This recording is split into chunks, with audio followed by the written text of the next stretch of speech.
आगे बढ़ेंगे। Noida international airport की नींव 25 नवंबर को रखी जाएगी और ये दुनिया का चौथा सबसे बड़ा एयरपोर्ट होगा और उसके साथ ही दिल्ली देश का पहला शहर बन जाएगा जहां 70 किलोमीटर की रेंज में अब 3 एयरपोर्ट होंगे।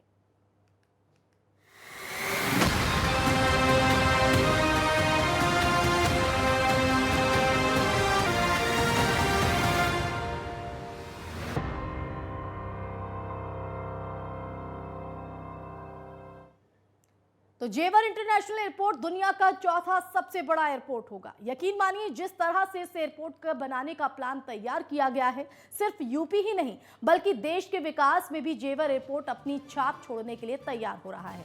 25 नवंबर को पीएम मोदी जेवर इंटरनेशनल एयरपोर्ट का शिलान्यास करेंगे। जेवर एयरपोर्ट के बन जाने से दिल्ली एयरपोर्ट का एयर ट्रैफिक कम हो जाएगा। 35,000 यात्री दिल्ली से नोएडा एयरपोर्ट की तरफ शिफ्ट हो जाएंगे। जेवर एयरपोर्ट के निर्माण में 29,650 करोड़ रुपए खर्च होंगे। यहां एक साथ 178 विमान खड़े हो सकेंगे। पहली फ्लाइट यहां से सितंबर 2024 में उड़ेगी और दिल्ली एयरपोर्ट से जेवर की दूरी करीब 70 किलोमीटर होगी, जबकि हिंडन से दिल्ली एयरपोर्ट की दूरी करीब 65 किलोमीटर होगी। तो ये एक एजेंडा इस एयरपोर्ट को लेकर रखा गया है, यानी कि 23 से 24 में एक बड़ी सौगात जो है ये जनता को समर्पित हो जाएगी। और ये भी डिसाइड कर लिया गया, पूरा खाका तैयार कर लिया गया है कि कब से जो है ये जेवर एयरपोर्ट से पहली उड़ान भरी जाएगी। तो इससे पहले 25 नवंबर पर सबकी निगाहें टिकी हुई हैं, क्योंकि पीएम मोदी आने वाले हैं और इसकी आधारशिला, इसकी शुरुआत जो है वो यहाँ पर की जाएगी। तो एक एजेंडा यहाँ पर टारगेट जो है वो रख दिया गया है कि 23 से 24 जो है इसे बनाकर तैयार कर लिया जाएगा। तो जेवर इंटरनेशनल एयरपोर्ट दुनिया का चौथा सबसे बड़ा एयरपोर्ट होगा। एशिया का सबसे बड़ा एयरपोर्ट इसको माना जा रहा है और इस एयरपोर्ट का बनाने का जो प्लान तैयार किया गया है, सिर्फ यूपी ही नहीं बल्कि देश के विकास में भी जेवर एयरपोर्ट अपनी छाप छोड़ने के लिए तैयार है। इससे रोजगार के अवसर बढ़ेंगे। ऐसे में 25 नवंबर को पीएम मोदी जेवर इंटरनेशनल एयरपोर्ट का शिलान्यास करेंगे और माना जा रहा है कि इस दौरान जो कार्यक्रम तय किया गया है, ये एक अब तक की सबसे भव्य रैली होगी। एक संदेश भी देने की कोशिश मंच से करते नजर आएंगे।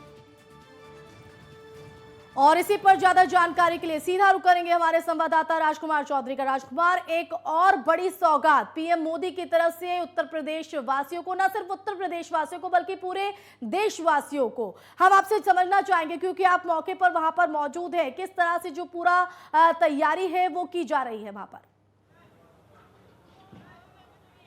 निश्चित तौर पर आशिमा में बिना किसी भूमिका के अपने दर्शकों को सीधा जोड़ने का प्रयास करेंगे। ये मंच होगा, इस मंच पर प्रधानमंत्री नरेंद्र मोदी के अलावा उत्तर प्रदेश के मुख्यमंत्री योगी आदित्यनाथ के साथ ही उत्तर प्रदेश की गवर्नर आनंदीबेन पटेल भी आएंगी। इसी के जस्ट पीछे तकरीबन 300 मीटर की दूरी पर 3 हेलीपैड बनाए गए हैं। उन 3 हेलीपैडों पर तीनों हेलीकॉप्टर आएंगे। जो मुख्य अतिथि हैं वो तीनों हेलीकॉप्टरों से आएंगे और हवाई मार्ग से उनको इस मंच तक लाया जाएगा। कल 1:30 बजे का कार्यक्रम जो है वो उत्तर प्रदेश के मुख्यमंत्री योगी आदित्यनाथ अगवानी करेंगे प्रधानमंत्री नरेंद्र मोदी की। उससे 1 घंटे पहले योगी आदित्यनाथ के आने का कार्यक्रम प्रस्तावित है।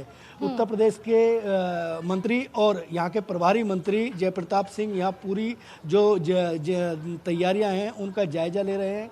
यहाँ के विधायक धीरेन्द्र सिंह भी लगातार बने हुए। तकरीबन 5,000 से ज़्यादा पुलिस कर्मियों की व्यवस्था और अर्धसैनिकों की व्यवस्था यहाँ पे सुरक्षा के इंतजामों के लिए की गई है। उसके अलावा 4 चक्र की एक सुरक्षा व्यवस्था यहाँ पर होगी। यहाँ तकरीबन जनता को लाने के लिए तकरीबन 12 मुख्य द्वार बनाए गए हैं। ये मैं अपने कैमरा पर्सन से एक बार कहूँगा कि वो उन द्वारों को दिखाने का प्रयास करें। इन द्वारों के बाद एक जो रास्ता है जो सीधा जेवर से बुलंदशहर को कनेक्ट करता है, वो मेन रास्ता है। उस मेन रास्ते पर इस रैली का आयोजन किया जा रहा है। हालांकि दावे बड़े बड़े किए जा रहे हैं, लेकिन यहाँ तकरीबन 1 लाख लोगों को बैठाने की व्यवस्था की गई है। एक इवेंट मैनेजमेंट कंपनी इसका आयोजन कर रही है। मेरे दाएं हाथ पर इधर अगर देखेंगे तो एक मीडिया सेंटर बनाया हुआ है, वातानुकूलित मीडिया सेंटर होगा ये। और पूरे तरीके से, क्योंकि ये जो इंटरनेशनल एयरपोर्ट है इसका निर्माण जूरिक जो कंपनी है, एक विदेशी कंपनी है, उसको इसका टेंडर दिया गया है